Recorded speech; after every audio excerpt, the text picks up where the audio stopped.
resolve and sure grittiness. It starts with an attitude. We need swagger, okay? Regardless of what happens out there. Doesn't matter. Keep your swagger.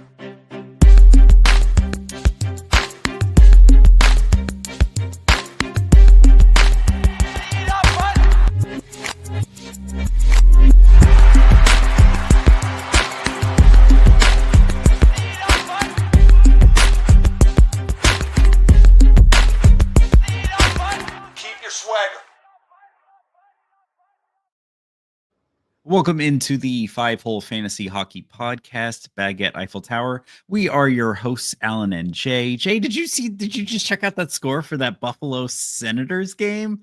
Like, Buffalo's alive. I wasn't sure if that was a baseball game or not. My goodness, what is happening? I don't know, man. But after it was beaten up on them, they decided they were going to show up and play the Sens today. My mic is doing weird stuff. I'm blown away. Like, I'm reading through all the stats and everything. It kind of seems like just like haymakers left, right, and center, eh? Like goals in every period. Yeah. I mean, at the same time too, Ottawa, kind of a disappointing start overall, right? Just talking hockey in general. Like, we got it. We will definitely get into that. But yeah, before we get going here, as always, you know where to find us. Please like, subscribe, ring that bell, whatever you do. We're YouTube, Twitter/X. You can slide into our DMs there. FHFhockey.com. TJ did just add a new feature to the page there, transaction trends. You can see the hottest ads and drops over the last 1, 3, 5, and 10 days. And with that, let's get into headlines. So storylines. Yeah, Jersey. I don't want to call it shaking up the power play already, but during their game versus Columbus, they changed up the top unit. It was Dougie, Bratt, Hischier, Jack, and Timo Meier. Sheldon Keefe was quoted as saying the power play will periodically change based on the opponent's PK. Now, Jay, I know we kind of talked about this with Colorado in an episode of TJ. I mean, do we think that more teams might adopt this kind of having multiple pieces they can throw on that power play one to kind of shuffle things up depending on opponent? That kind of surprises me a bit, especially coming from oh my goodness, the name's escaping me. But yeah, like it's kind of rich knowing that for all those seasons, Keefe having so many of the same tools over and over used in the shed for the Leafs, that he's this willing to try and trial, I guess, this sort of change. I kind of wonder how the league is going forward. I know for a long time it's always a 4-1 with the one D-man to bail out anything, but truthfully, yeah, if you can maintain possession really, really well and you get a puck mover, I keep thinking about Marner first and foremost. Maybe you can, and I guess not just a puck mover, but I guess somewhat defensively responsible. Is this sort of the future, Alan? I don't know how comfortable I am with it. Right. It definitely creates uncertainty, which is not good in fantasy anything. Yeah, we'll see. Maybe he is just trying something and didn't want to make it seem like this was the new plan, or oh yeah, we tried it for one game and we're going back. But next up, Lane. Oh, sorry. No, I guess the other one I was checking is he referring to that we'll see as in just I guess like a full rotating cast, or is it we'll see just between the Hughes and Hamilton trolley? I would say the whole unit, because it seems like Meier hasn't gotten, I would say, a fair full shake, and they'll have I believe Stefan Nason coming back soon. Yeah, if that's the case, I think, I don't know. That's pretty bad overall, I would say. I'm looking up and down the lineup to see who loses on that one, right? Because then I think the familiar culprits are still there, right? Bratt, Hughes, and then Hischier, and I guess who is Meier taking, like spot wise, in terms of Well, I would say maybe like Stefan Nason while he's still out, and then I Yeah. forget who they were putting in that line. Let me. I'm totally blanking on the guy that was usually. Oh, I feel like it oh, was this is Stefan weird. Nason, but they were putting. I Maybe think it they were was putting Nathan. someone like Dawson Mercer. Yeah. I can't really I'm think of anyone I'm else just that would not be. sold. I'm just not sold that there's I'm not sold on the idea that there is so, I guess, little talent relative, like little concentrated talent to the point where you wouldn't end up with 5 or 6 guys that naturally gravitate to the top and suck up all the minutes. So does he does he not believe in his team? I mean, like Jersey's No. what 2-1 at the moment. Like, I this is weird. Yeah. I don't know if I agree with Keith's.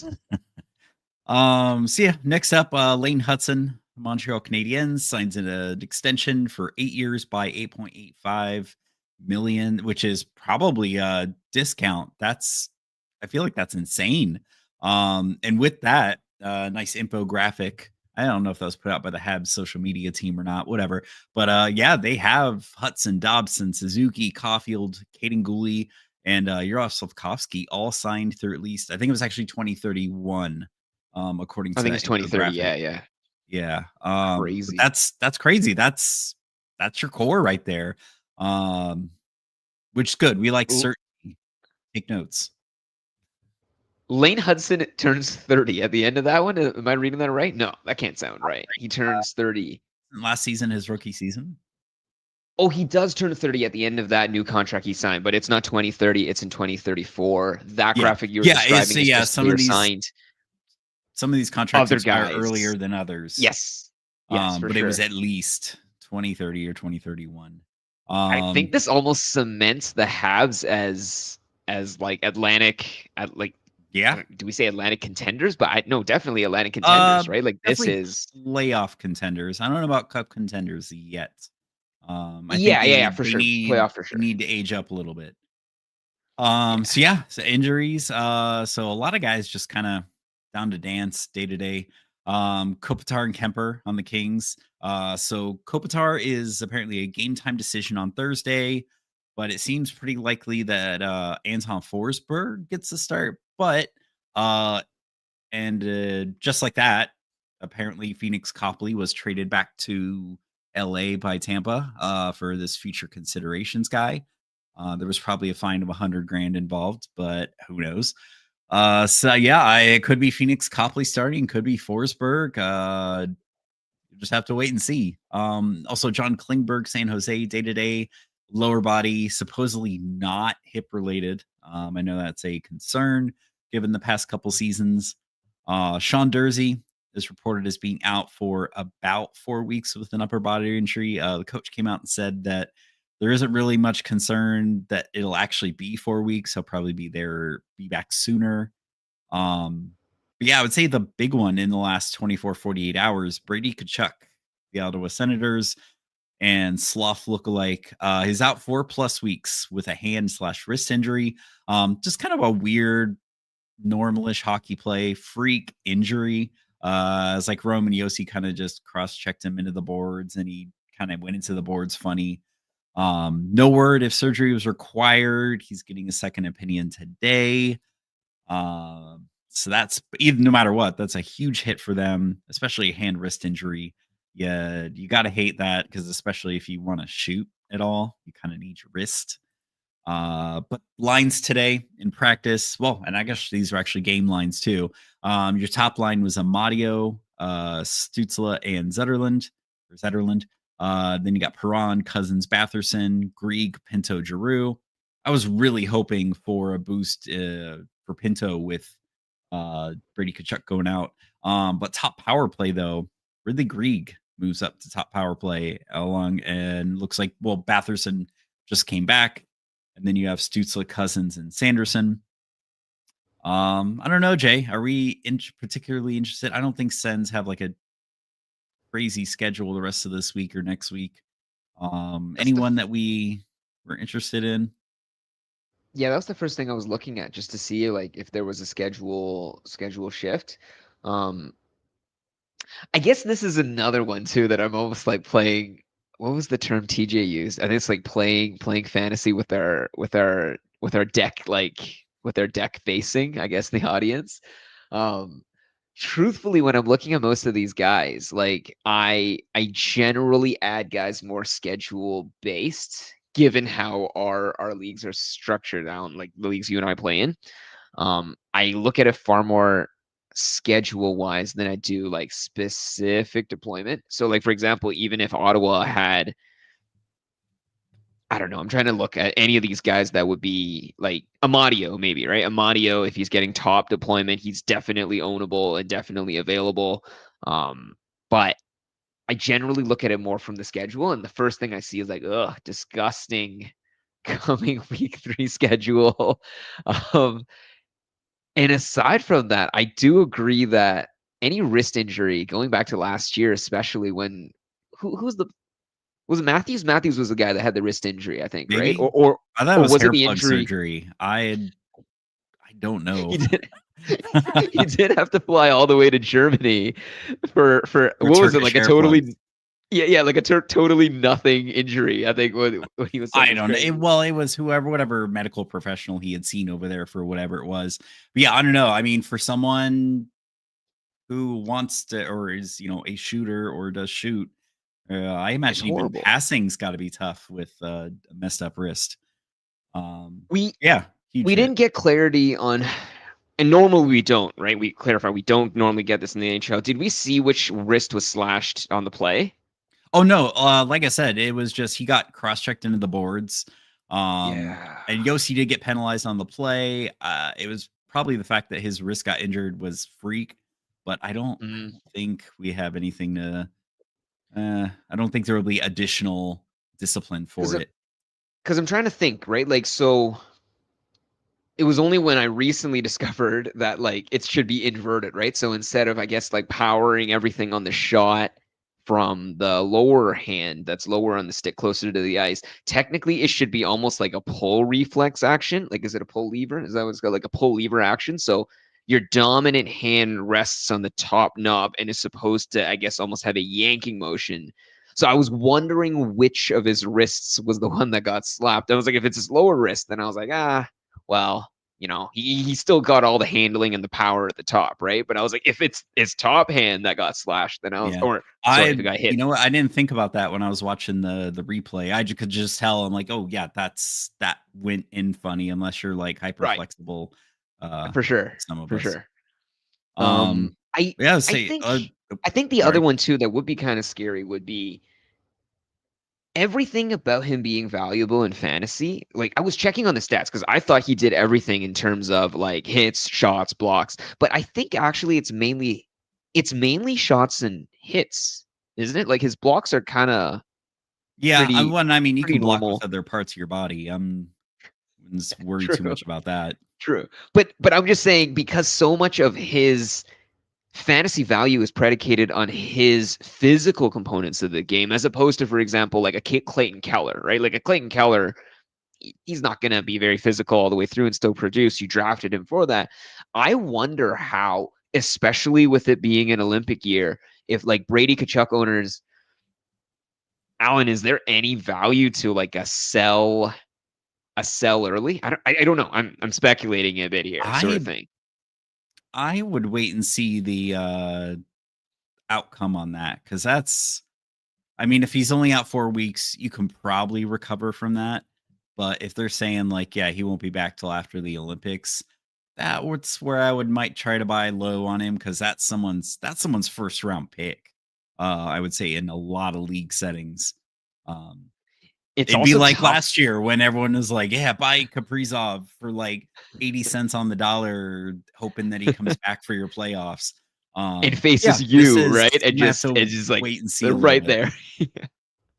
Yeah. Yeah, I'd say next up here, Aiden Hill left last night's game with a lower body injury.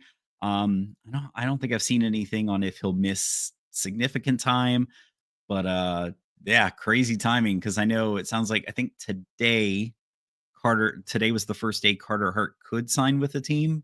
And I know Vegas was on the top of the list there, but he couldn't actually play until December 1st. So with no other options, I mean, if he's out long term, it's a Kira Schmid show.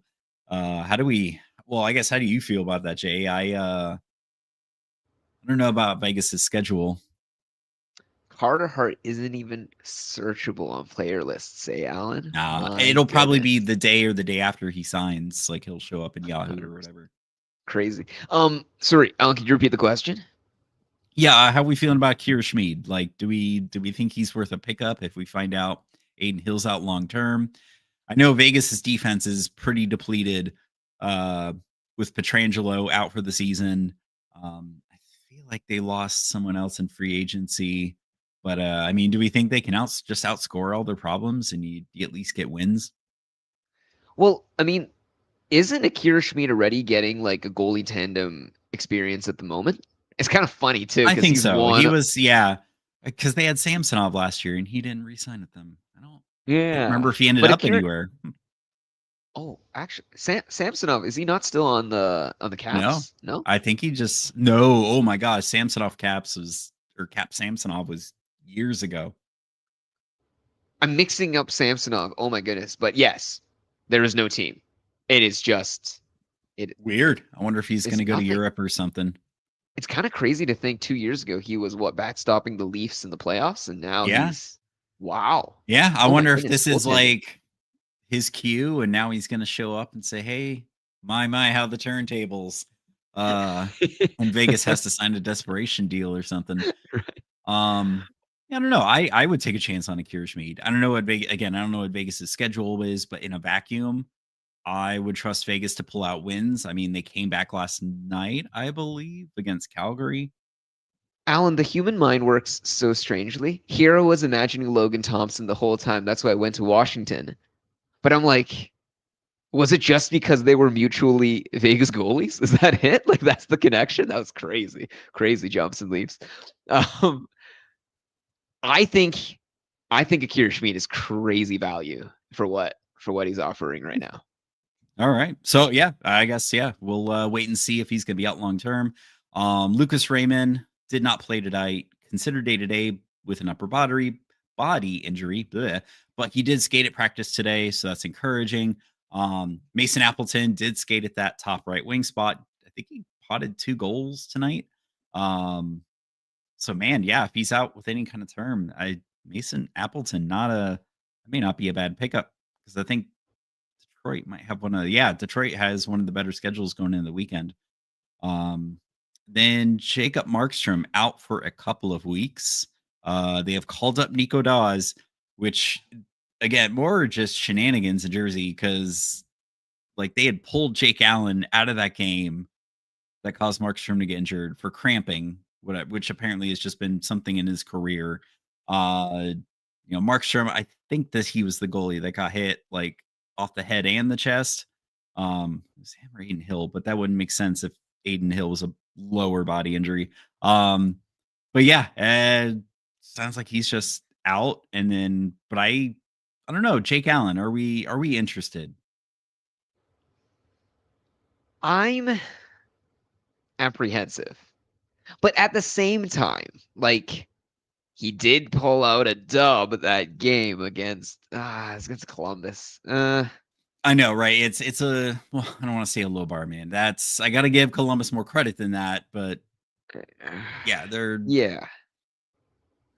I'm okay. The big one I would say too is so specifically when we're talking about our existing teams, both Markstrom and Allen kind of have like I don't want to say band-aid boy, but like slight band-aid boy status. You know what I mean? So it in a scenario in which you are spot streaming, is it worthwhile to spot stream a guy who could very well then also require you to also get in. respot stream another guy? Yeah, I mean, to me that I mean, is despite Jake Allen having proven in the past in short stints he can be good, even on like the Habs before this year. Um, yeah, I don't know that leaving the game for cramps kind of has me spooked. Um, yeah, Pop a Gatorade. I think I'm not interested. But next up, yeah, let's jump into the weekend preview here. So best schedules we got. Okay. So we got Thursday, Friday, Sunday. Vancouver, only team that has that. Most of these guys are available. Jay, Kiefer Sherwood. I'm surprised Kiefer Sherwood isn't higher than 46% owned, especially because he got 1 or 2 goals the other night. But yeah, if your league values hits to a decent degree, I feel like he's one of those guys that is probably a must roster. I'm just like looking through some of the other teams too, trying to like I guess gauge. Again, it obviously heavily depends on your settings as well, right? So I think Oh yeah. some key points, obviously for any listeners, newer listeners, older listeners, reminder again, any guy that gets power play 1 access, you want to lean in. And By the some of way, those I know guys are available.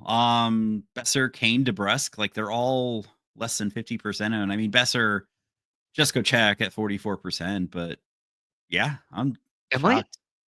am I seeing Heedle at power play 1? Is he Oh, centering the I power mean, play that 1? wouldn't surprise me. I mean, someone not Elias Pettersson should at least give that power play a chance. He is he is he's the center. Oh, but he's center 2. Okay, so he's center 2, power play 1, and he's 3% rostered. This seems wild. I feel like Heedle definitely could be considered for in terms of like that existing value. I I have heard, I guess, like the rumblings, like read online as well too, where people were like, "Oh, Quinn Hughes, like, oh, what do we do? Oh, this is so devastating." Like, Quinn Hughes, you just hold. You're all right. You're all right. I mean, he's currently ranked 400th in terms of like his overall points. Like, no, he's not actually the 400th worst hockey player in the league. And again, I So would he's say most teams haven't even played 5 games yet. Like, I don't think it's exactly, time to panic on someone like Quinn Hughes. On exactly. anyone else you're interested in, Jay, for Vancouver? I I would think say those Heedle are is the big he's Heedle's a the big Heedle. value guy. I Okay. think Heedle. I don't think he does Well, especially anything at 3%. perifs. No, I don't think so either. It looks like he's mainly a shooter. Points. Oh, it also depends if you take face-offs because he's also kind of a face-offs guy. Mm, But yeah, no. Who else is on access to Patterson? Like it's just Besser DeBrusque and on DeBrusque. line 1. Yeah. Yeah, I Besser. think I think I think probably DeBrusque is the value guy there, but I don't. It's so disappointing, Alan. Like I think just mentioning like this almost Oh, like I for was our gonna say, like listeners, like we got some questions about PD. Like, if we're getting it's into PD, we should keep going. let's roll on and we'll come back. All right. So Thursday, Saturday, Sunday, you got Boston. Just go check on Geeky, 59%, and Elias Lindholm, 47%. Glad to see that ownership percentage shoot up. Nikita Zadorov for Bangs at 37%. Pavel Zacha, I thought he would be a little more highly owned, is 16%. And I think he has center and left wing eligibility, 5 points in 4 games. Doesn't do a whole lot peripherally.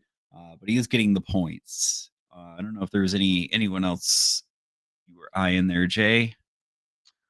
Well, I'm. It really is looking like this team, and this team is high in the standings, aren't they? Like they're what, second place? Am I seeing that right? Oh, wait, that Second sounds place, right. I think they've won. I think like they won like 3. 2 or 3 in a row. Lost to Tampa on Monday. This team is a little strange too. Like Boston kind of did this that year they won the President's Trophy as well, right? Like they kind of just went ahead early and then just never fell down. No, am I seeing that right? Who's ahead of them? Oh, the Detroit Red Wings in What? Montreal? What is this? Montreal, I believe. I don't know, they've been surprising out of the Yes, year. But remember, October hockey is different from every other month hockey. 100%. 100%. I would say the big one value wise would definitely be Geeky and Lindholm. Lindholm especially because oh no, I lied. Sorry. Now Geeky, especially No with lie. his unicorn. Lindholm, I hope that goes above 50% and we can stop talking about him. For sure, for sure. I'm just saying, like, in terms of value as a center only guy, we are really banking on him really turning it around together with Pasta, which is possible. I mean, right now, though, he's shooting at a pretty high clip, right? This is 3 shots a night that he's popping. Holy shit! Pasta's at 4.5 shots a night. What the hell is this guy That's taking? awesome. I Crazy. mean, that's Yeah. what we want to see. That is what we want to see. But big thing is like Elias Lindholm, if he is converting right now, if he's shooting 12 clips a night and continuing going onward, 100%. But I would say right now, Geeky, right? Like Geeky with his unicorn center, left, right wing status, line one, power play one. I think he is slottable everywhere. I would 100% jump on the Geeky. Okay. Yeah. Next up, Edmonton. I mean, really, for me, Matthias Ekholm, I think is sometimes a nice fourth, fifth defenseman. He's 49%, solid cat coverage, point upside. He gets paired with Bouchard. If you're chasing the newest McDavid line mates, Andrew Mangiapane was up there at practice today. He's only 11%. And then this Tomasek guy, 2%, still getting power play 1 reps.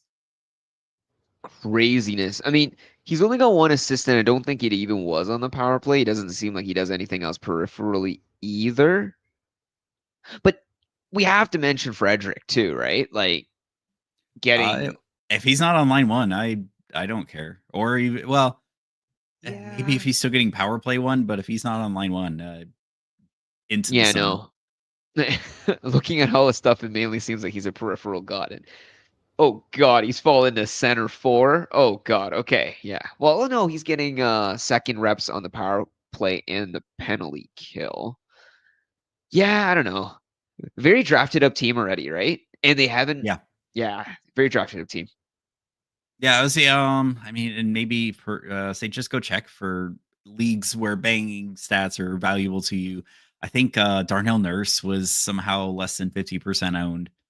60% is what I'm seeing. But 60? yeah, that sounds about right as well. Yeah. Or he's way lower, right? Last year, I think he was like at like 89 or like 92. You know what I mean? So yeah, way lower this year.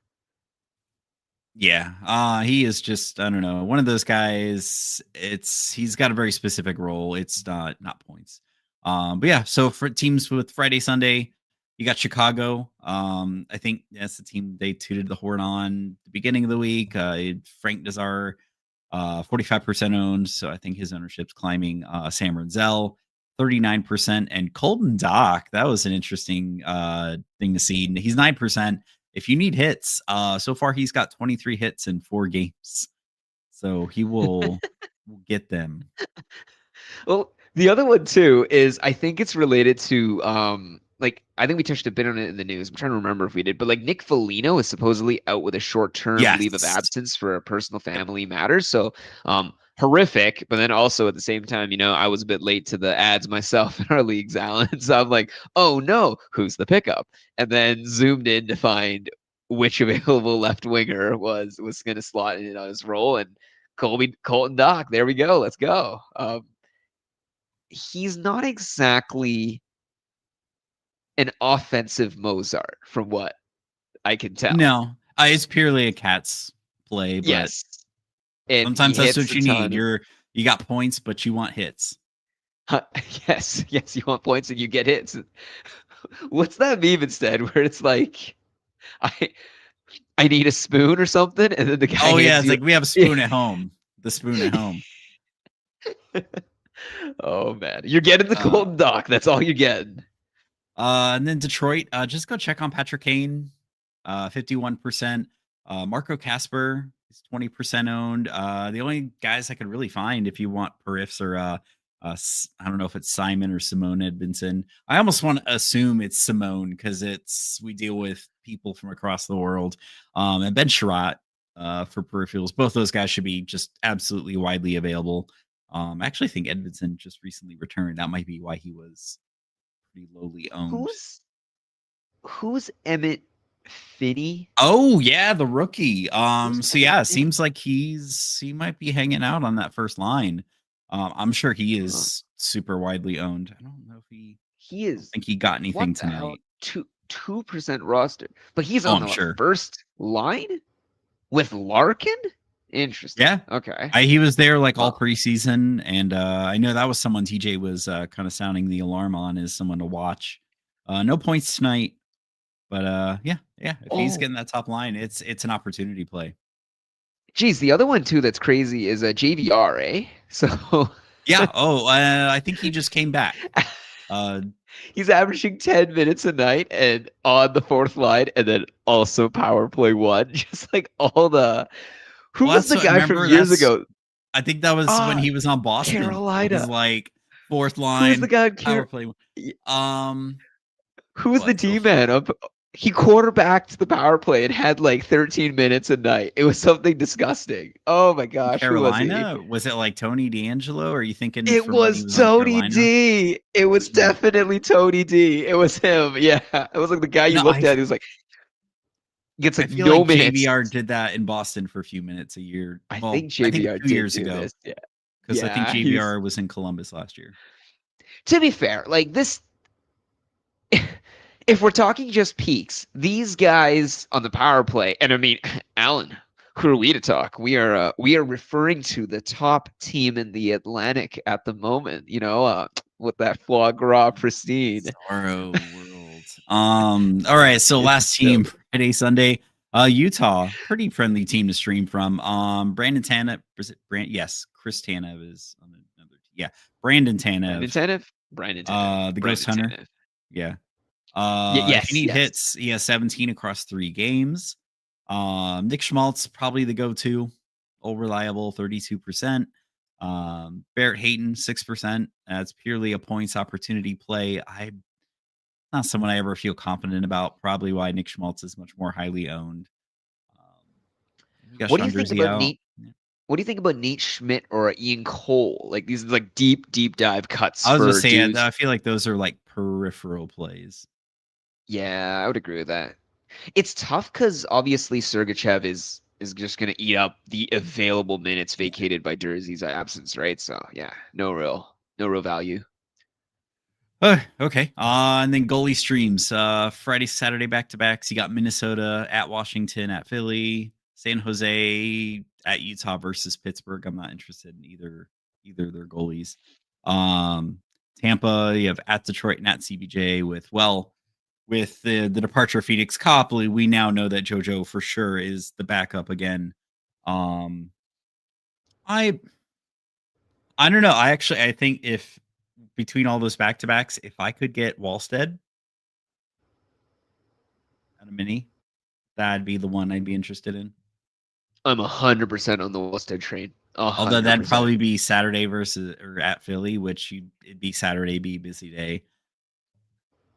Oh, Um, geez, Alan. I'm gonna say too though, Vazzy has not had the best start of his life to begin this season. Jonas Johansson, on the other hand, oh, yeah, well, no. Tampa's got some issues right now. It's okay. It's okay. It's nothing more fines can't fix. So Saturday, Sunday back to backs, 2 teams: Boston at Colorado at Utah, Edmonton at New Jersey at Detroit. Yeah, give me a Calvin Pickard stream. Either team,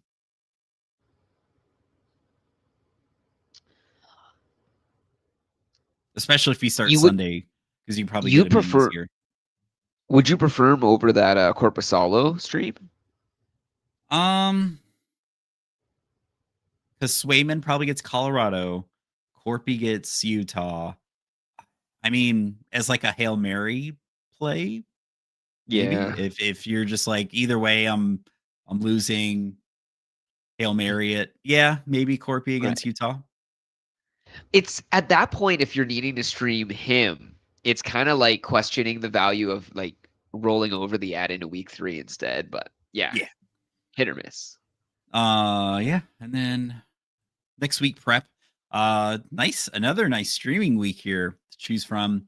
One team has 4 games on 4 off nights, so it's Calgary. So arm your Matt Scoronados. 4 games, 3 off nights. Buffalo, very easy team to stream from. Be nice if they stay really hot like this too. New Jersey, Minnesota, Winnipeg. The worst schedule next week is Chicago with 2 games, 1 off night, and their first game is on Thursday. So after Monday morning, feel free to drop those guys at 3 a.m. when you make your ads and You're good. So with that weekend preview done, it's mailbag time. You've got mail. Mailbag. So first up, yes, we do have a couple questions from the Twitters. I do see, Katrin, no, K Trendy on Twitter. I love this question. Even though it involves the phrase rest of season. Timo or Dorothea rest of season. This is a points league with light bangs. You want me to go first or you? Yeah. I think Dorofeyev all the way. Okay. Damn, man. I was gonna be the contrarian here and say Dorothea. I mean, are some of his stats redlining? Absolutely. I forget his shooting percentage. I looked it up earlier. It was like, I want to say it was like 35-40%. Obviously, not going to continue to shoot at that. But man, if he keeps getting the opportunity that he's getting, power play one, he's gotten shifts on line one with Marner and Eichel. Dude could have a huge season. I don't want to call like 50 goal like certainty, but oh god, yeah, he's definitely 35, 45. I don't know, something huge. He'll definitely be one of those, like, I don't know what's the joke, Cy Young or whatever, where he'll have like 40 goals, but like 7 assists or something. It's Like, but he's shooting at a good pace. It's just more of them are going in. I'm gonna walk it back a bit, right? Like, dude's got 5 goals, no assists, 13 shots, 4 games. Like, you kind of imagine this team to be almost tailor-made if he's the trigger man. He's gonna score, I think 30 is like a reasonable take. He's gonna score at least 30 goals. Right. That's Dorofeyev, right? Meyer, if you're looking over on the other side, is just like he's not in an angle and situation where him succeeding is needed for his team to succeed. And so I think I find it really hard to heavily buy in and tell folks just to, like sell the farm and like grab him immediately. He's shooting a ton now already. He's shooting more than everyone else on his team, right? So I feel, and this is a bias here, Alan, like I think when I think of Vegas' ceiling and I think of Jersey's ceiling, maybe I'm just so used to agreeing with Rue. I think I'm just because I am on the Dorofeyev train, like, personally. So I do have a vested interest in seeing him succeed, but it's at the same time I can recognize like he's gonna cool off some.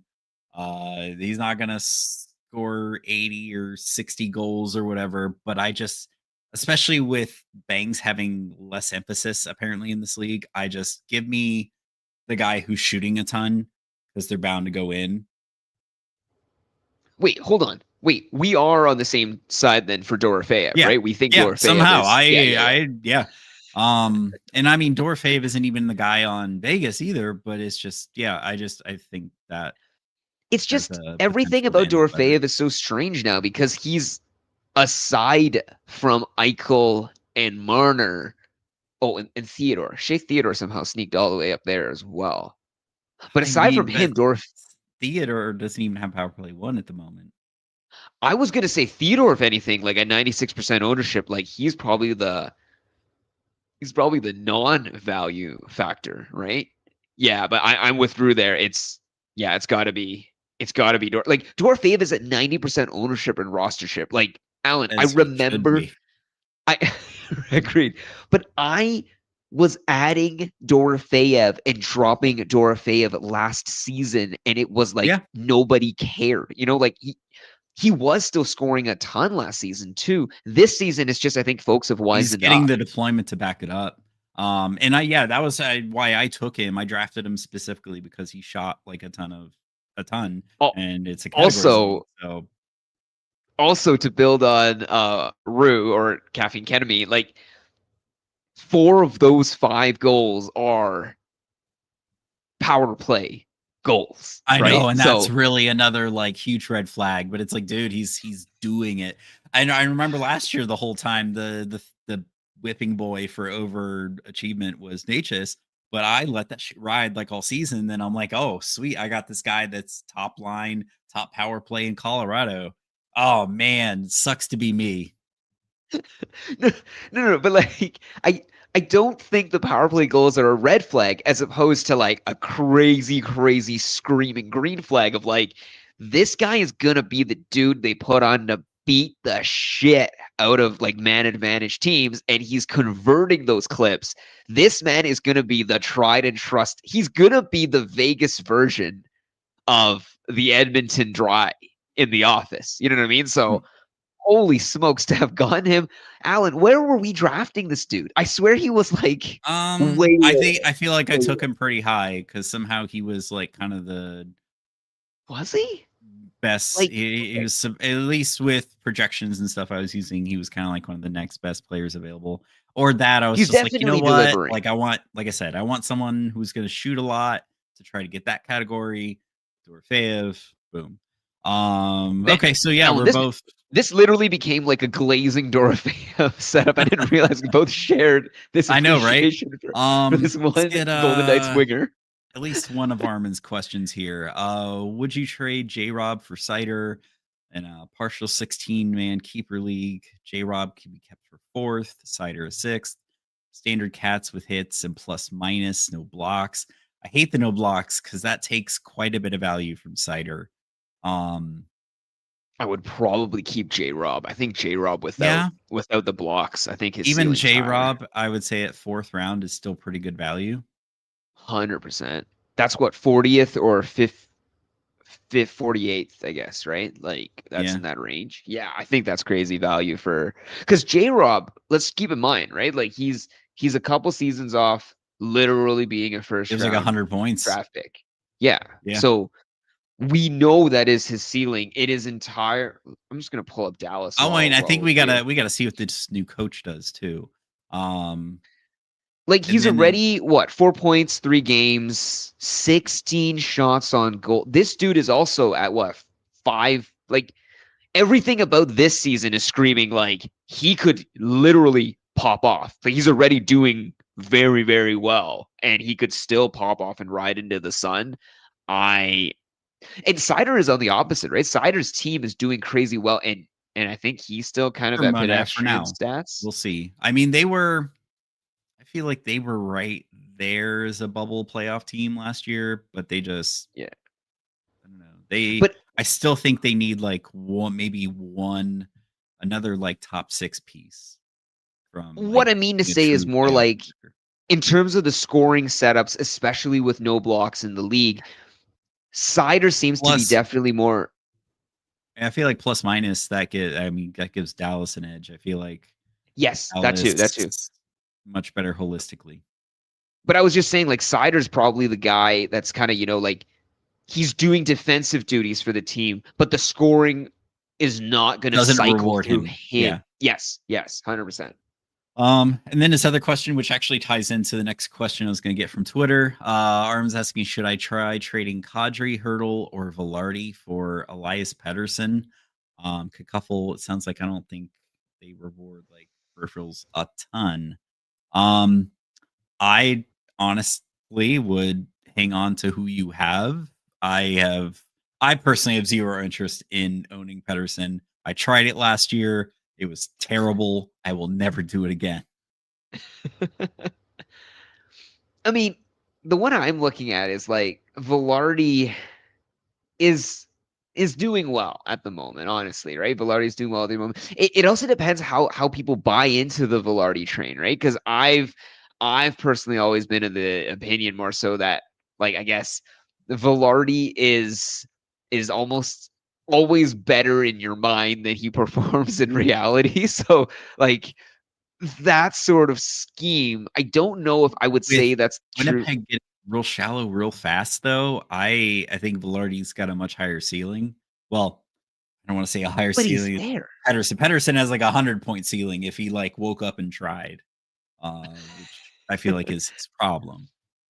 My issue with Velarde is like he's already there. You know what I mean? Like he's with Scheifele, he's with Connor. Like he is as good as it's going to be. You know what I mean? Like and he's doing well. Like he's a point per game player at the moment.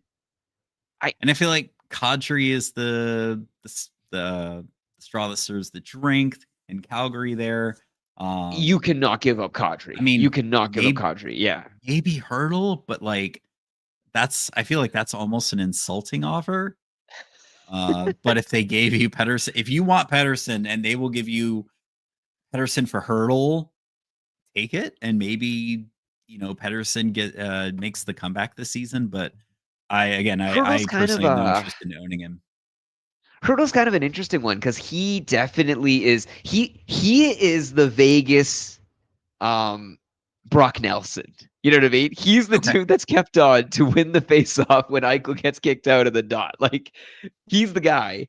But So he's still on that power play one, but he's it's a still good the power play one. But so yeah, Freaking it's Dorfeo I'd say scored 4 goals on it. better than Vancouver's power play at the moment. But again, I think so. most teams haven't even played 5 games.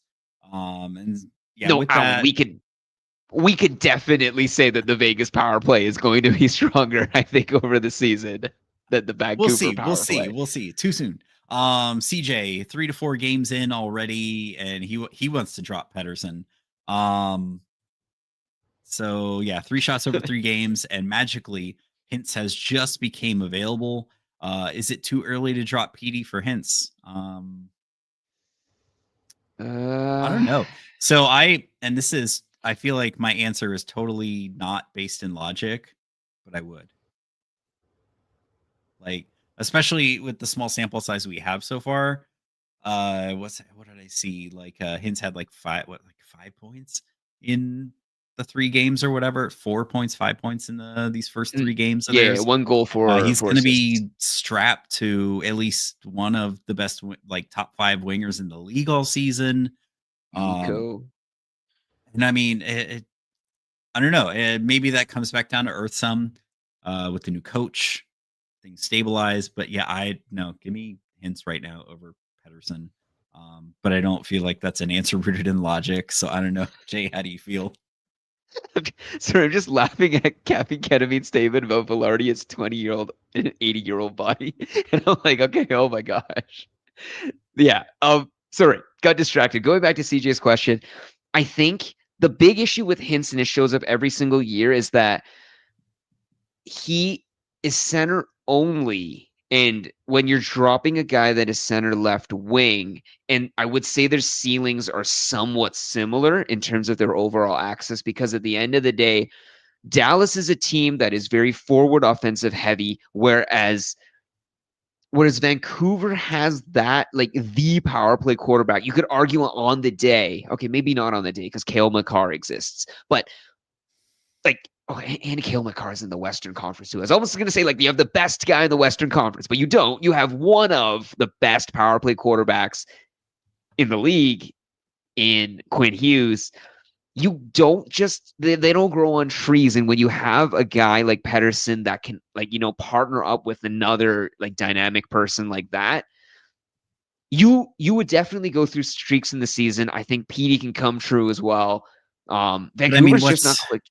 Let's see. Yeah, they have issues. And I mean, we were promised that once Big Bad Miller was gone, that PD would just rebound and be this magical 100+ point player worth his contract. But okay, I guess I don't know. This is the response to CJ. Which is, the suckiest part is that the right time, if there is a right time to drop PD, the right time to drop PD was yesterday. That's the sucky part. Like, we won't know until way in the future. The second best time indeed would be today. If the right time to drop PD was indeed, to drop PD. The second sucky part is, you only will know if it's a right act to drop PD, because I would say Hintz will give you a stronger ceiling. 100% will give you a stronger ceiling. Not stronger ceiling. I'm going to rephrase that. I think he gives you a stronger floor, but I think they come with similar ceilings. But what PD does offer you is positional flexibility. So I would say, CJ, the first thing I would do if I were you as the manager is I would look at your left wing. Obviously, check too if you have utility slots, whatever. But I would look at your left wing and see, would you auto start your left winger over PD no matter what? And if you would, then I think 100% I would take Hintz, because truthfully, Hintz can be the guy that you can kind of just auto take, auto slot, auto whatever. And if you have another left winger you can slot in anyway, boom. Nines and Panarin, dude. Yeah, Yeah, nice. Yeah, drop Petey yesterday, man. Drop Petey yesterday. Oh my I god, like I said, holy shit, I that's tried amazing. it.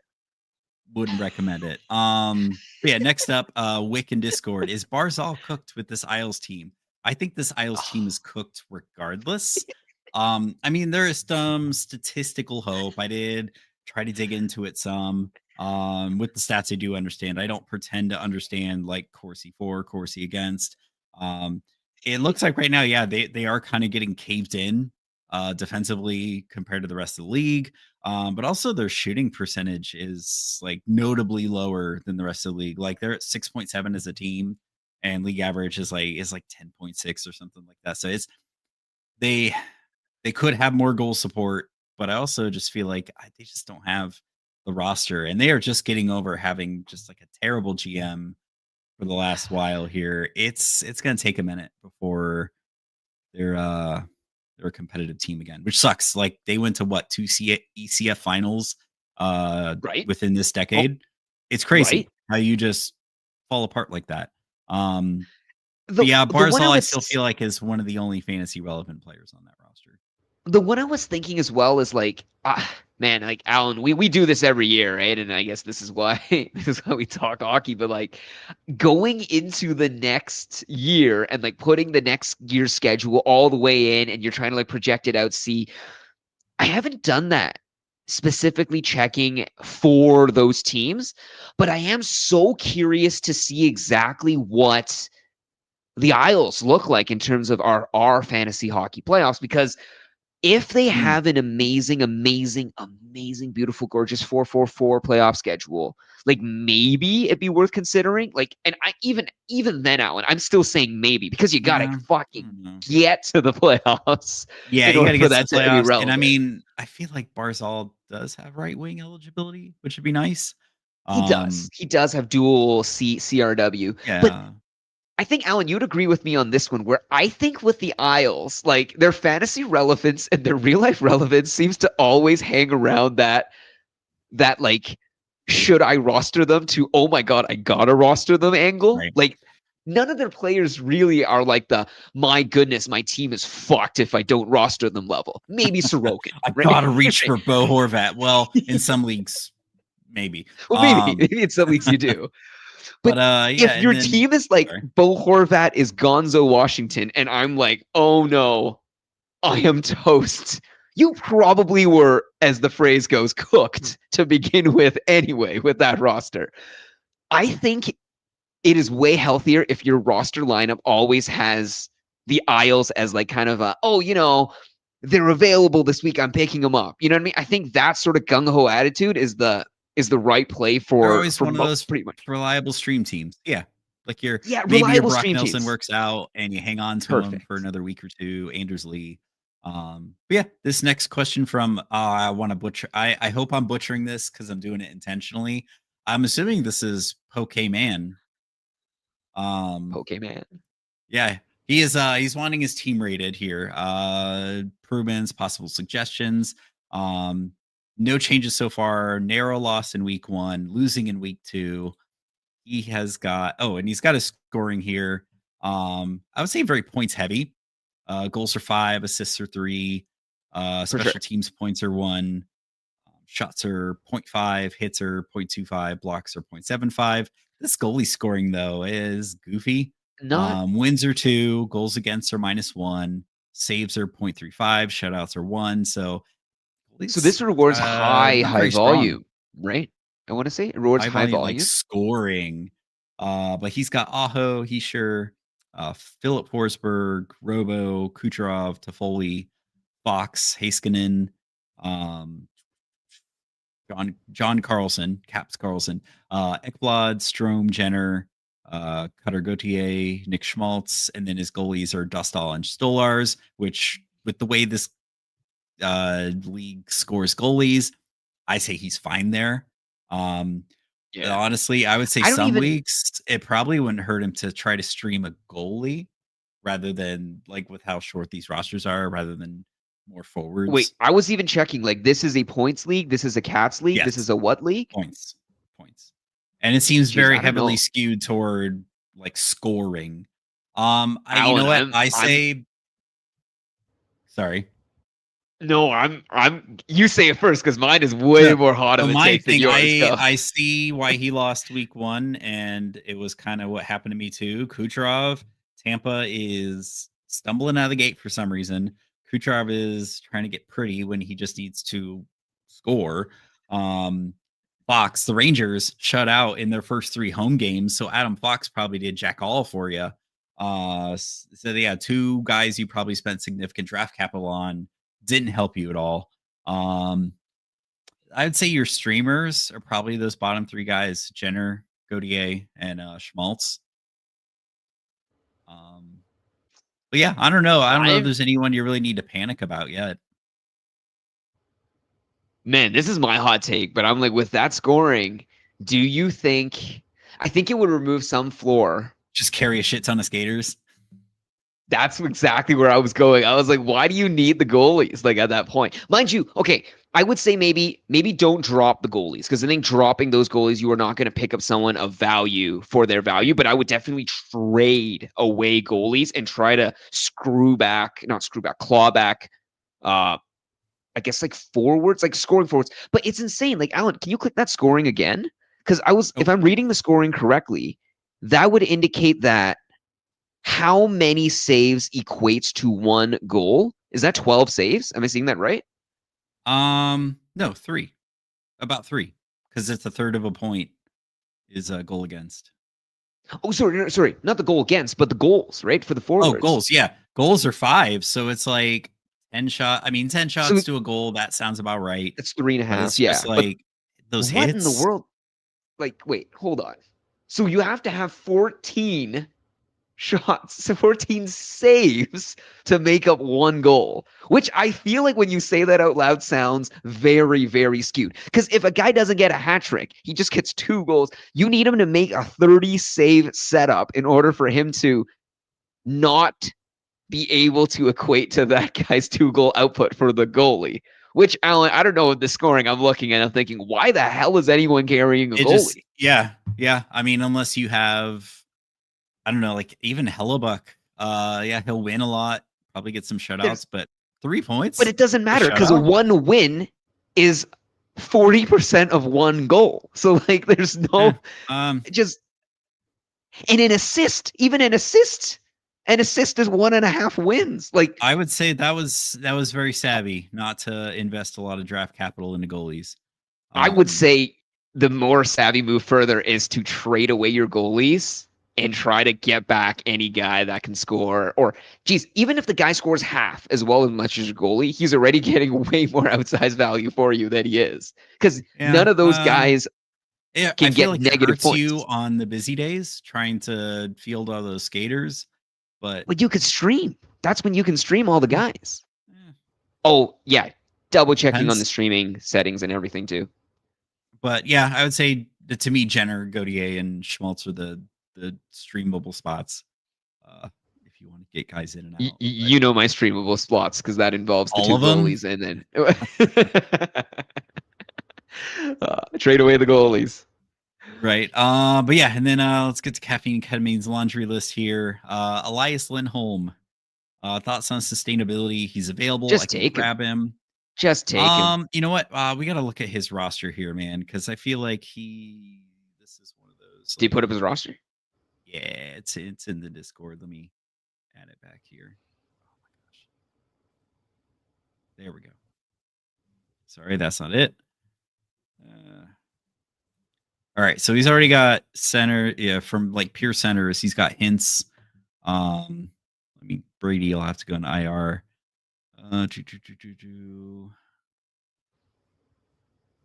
Monahan.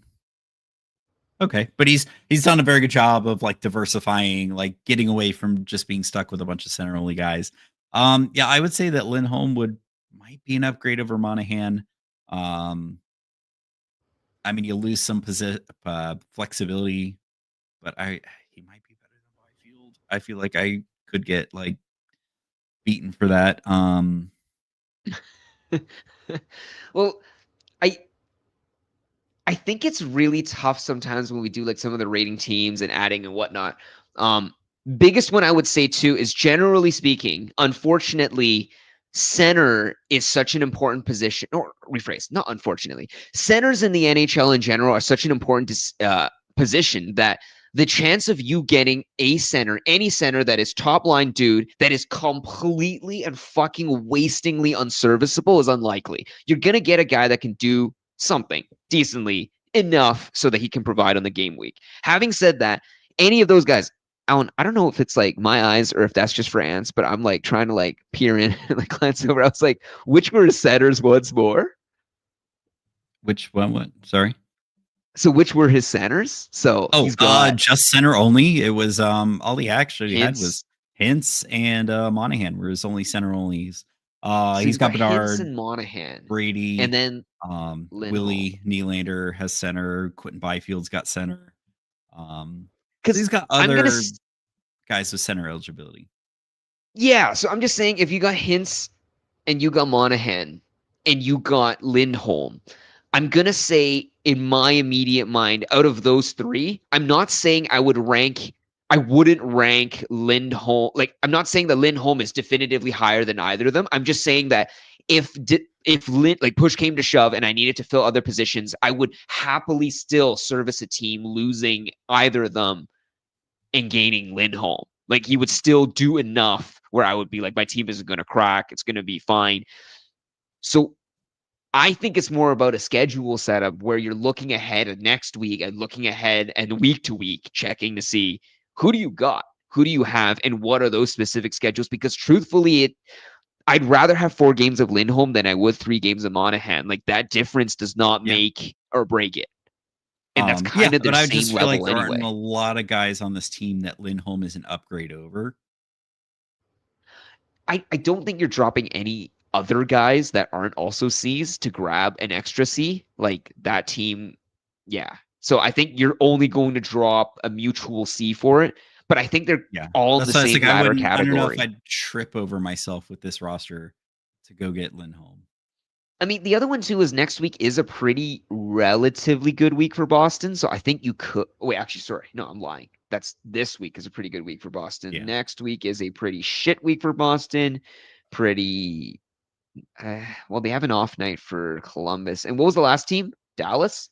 Dallas has 4 games. So no, don't do it because the schedule is similar and they're basically the same player on different teams. So why would you? I will actually have to answer. We'll have to answer some of these like offline because we got to get through some of these others. Yes. Next up, I'm gonna skip into D-Sue's question here. Jenner, he's talking about Boone Jenner was now practicing at line 3, power play 2. It should be panic. He drafted him late for the face-off wins with left-wing eligibility. Smart move. I think that was 1 or 2 spots why I took him, along with his cat coverage and his original deployment. So he's got 2 leagues, I guess, where he's had him. He's debating. So League 1 is a 12-team points banger with face-off wins and PIMs. He would look to either get Malkin, Kreider, Buchnevich, or just Jake Allen to kind of do something different. I don't know about Jake Allen. It would depend on goalie scoring. If it was like that league we were just looking at, maybe not. But I don't know, man. After last night, Kreider's got my attention. Scoring, I think, was it two goals at least? I think he had like another point or 2 besides that. Yeah, I like Kreider's deployment over Jenner's. I mean, you miss the face-off wins. You miss probably the periffs, but points, I like that. Yeah, I guess I'm going to go both angles, right? I guess to argue for Boone Jenner, like, yes, it kind of does suck that he's dropped to line 3, but he's still on the second power play. He's still on the penalty kill. So those are 2 extra opportunities for him to get faceoffs as well. Of the names you listed, I think my first impression too, thinking of this being like face-off eligible and stuff, it's just additional free points, right? So if you can layer that in, it's probably over the course of a season going to be valuable.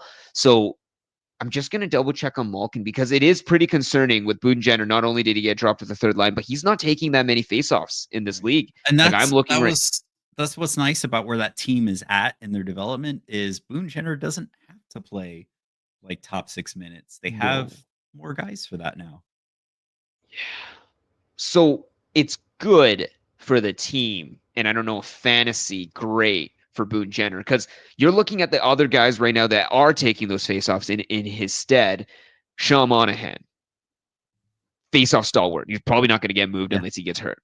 Charlie Coyle, he's taking 29 faceoffs, so 29 faceoffs so far. Like, he also seems like a guy that he's gonna get like stuck. He's gonna get like stuck on, right, if Monahan does get hurt. Fantilli is also centering, and then Boone Jenner, right? So when you're looking at all those different lines, it is kind of concerning to wonder where his, like, if his time deployment isn't going up, then where are his opportunities to score? And then if you're still getting him for his peripheral opportunities, where are those peripherals going to float up from? So that is concerning in terms of it.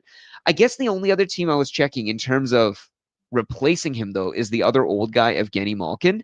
And if you're trying to replace a lot of the like face-offs and probably Pims, yeah, I mean Malkin is probably the I don't know, he's more kind critical of, but trade. But but man, I like if Strider for just straight points. yeah, like if you're worried about, like, Jenner being old and whatnot, I don't know if going to Malkin is going to solve your issue. Just being frank here. But yeah, Kreider I think would be an interesting one, especially with Allen too. Like, didn't what's his name? Oh my goodness. Tro went on IR today, didn't he? Yeah. I Yeah. think they So officially moved him to like LTIR.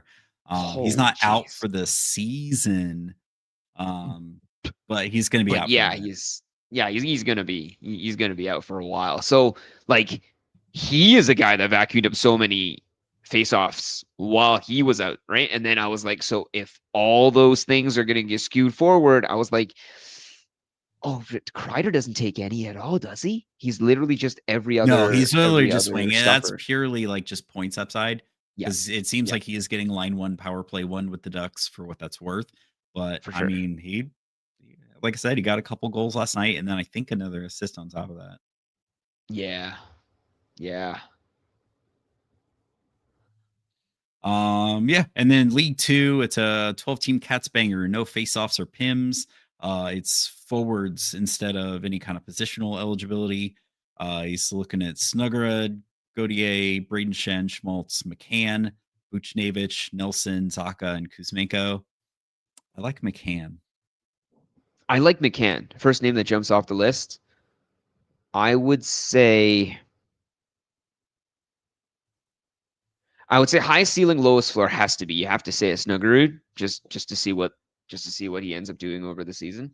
Actually, Alan, I'm gonna do a mini check-in just to see where our 2 goals and 1 assist Calder Trophy do. No, I can't deny this. No, I mean, yeah, Snuggerud is going to be good too. I just feel like his deployment may not be as set. And I haven't seen what he does. 14 minutes a night. Yeah. 14 minutes a night is criminal, right? Like, truthfully, he can't do enough. Like, geez, it'd be crazy if he won, like, just on the third line. But yeah, I think highest ceiling, probably also lowest floor, Snuggerud. And then I think McCann is definitely what I would envision highest ceiling out of all of them, just with scoring touch. The front runner. Yeah. Geez. And then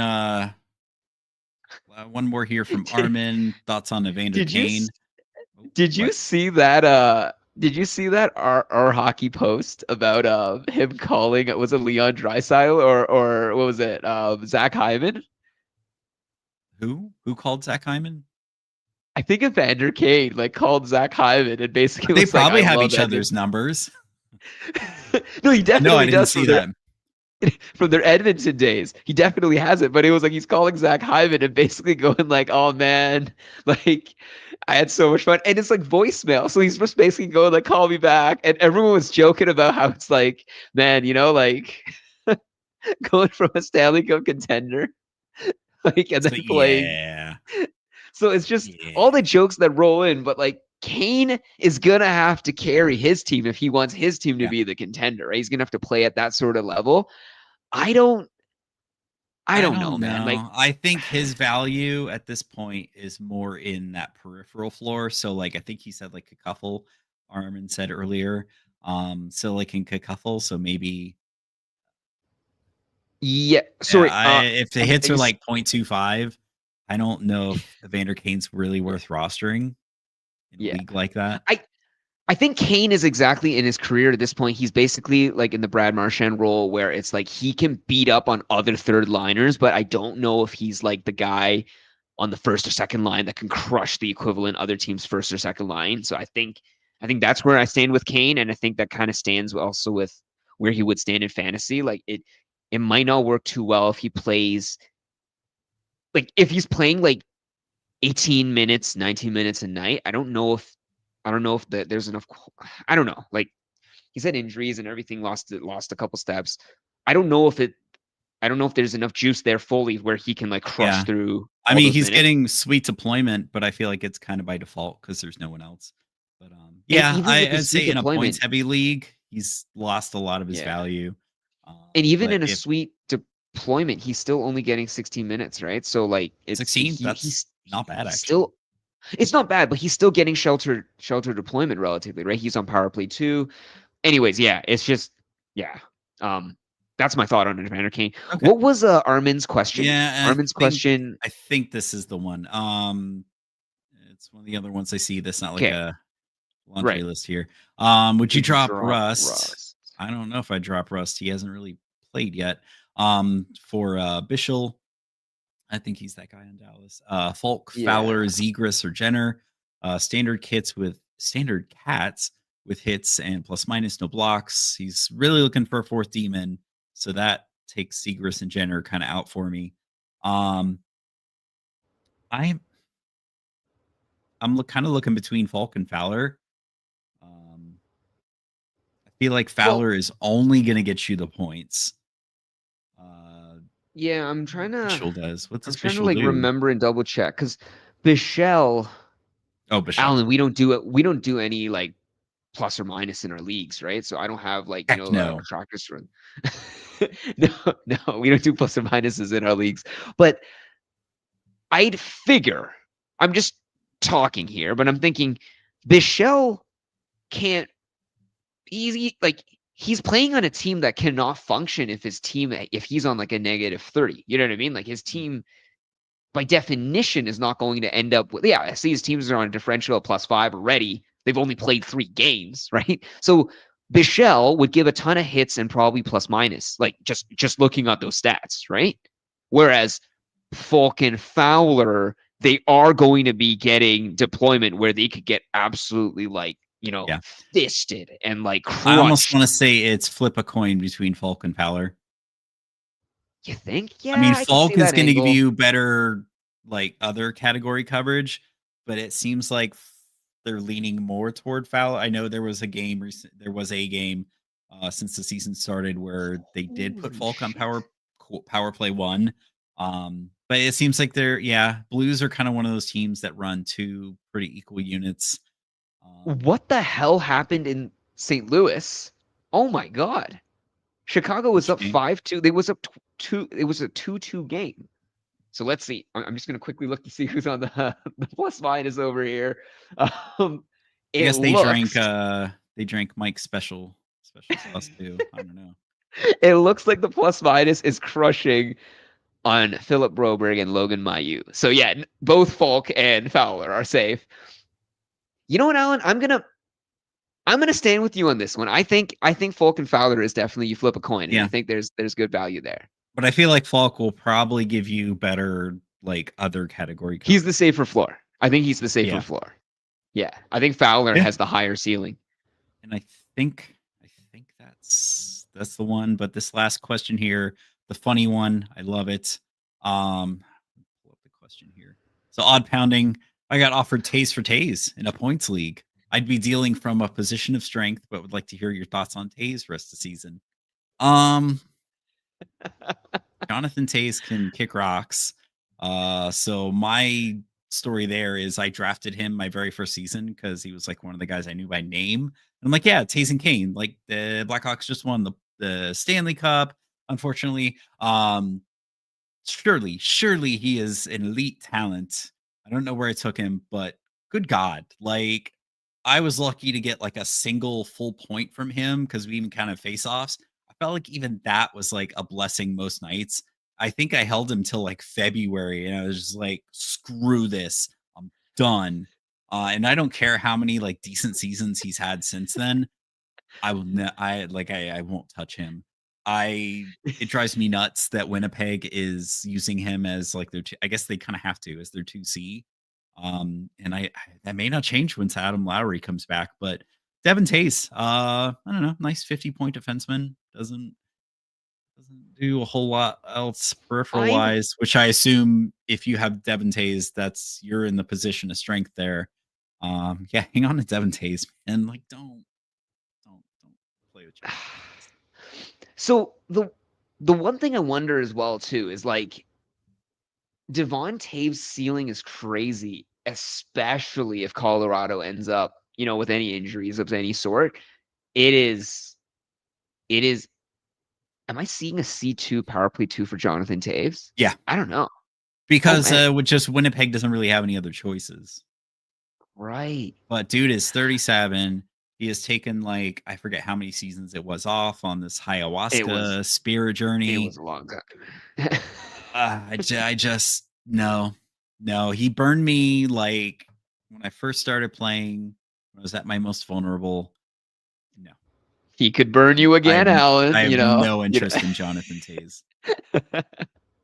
Oh, what's that quote, Alan? It's always a fresh week. I'm ready to get hurt again. Oh man. But I think that is going to wrap. I don't know, Jay. How many games are there Saturday? Let me check.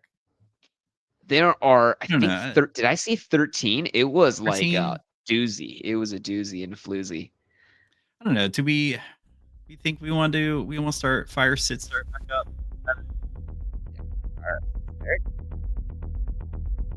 Yeah, we can. We'll let everyone know if we want to do sit start on Saturday, and if we don't get questions answered tonight, you can join us Saturday. They don't have to be sit start questions, but there we go. Arm and I will get your question on Twitter after the show. Thanks for listening, everyone. Good night and good mental health. Yeah, good hockey. We will pick you up later.